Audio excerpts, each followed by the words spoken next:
The section of this chapter that I was personally most interested in was the emotional and behavioral disorders. I was really shocked by the statistics that were 1/3 of them would be arrested during their school years. And then once they get out of school, they're less likely to keep a job and more likely to end up in jail. And I personally have some experience with this. My younger sister, she actually just started 6th grade. We weren't really sure what was going on when she first started school, but she had a really hard time. I think this was around 2nd or 3rd grade.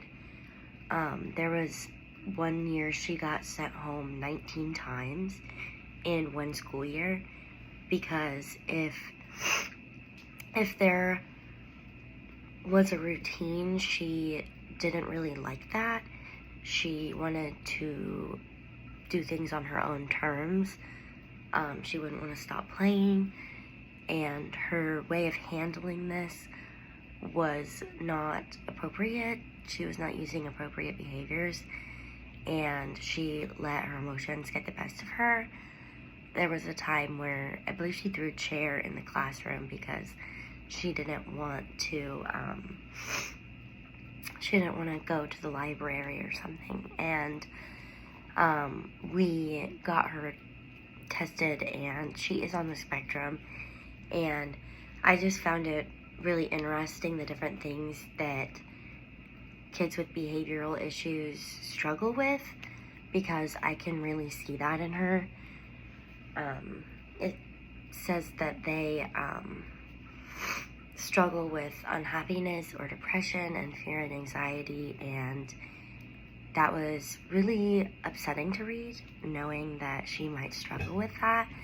But I think it makes a lot of sense.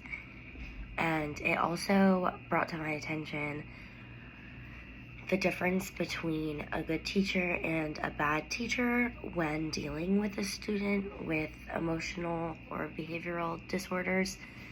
The first year she started really acting out, she had a teacher who was new to teaching, and she didn't really know how to handle her outbursts in class, and that's why she got sent home 19 times. So whenever, she would act out, whether it was something big like throwing the chair or something small, her immediate response to that would be to send my sister to the office, and then she would get sent home. And there was even a time that year where they had the resource officer tell her that he would take her to jail if she didn't behave. And I was just talking in one of my education classes about the inequity of student resource officers and how they kind of set students up to fail.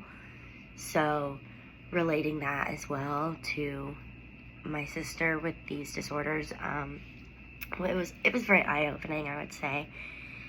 And that just kind of backs that they're more likely to get arrested during school.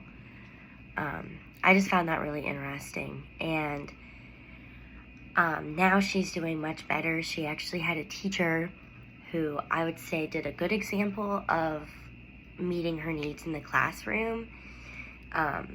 It was structured, the environment had clear rules, and she really thrived in there because the teacher knew how to deal with it, and she was able to help her self-monitor in class so that she didn't get sent home. So she was no longer missing school because of these emotional and behavioral disorders.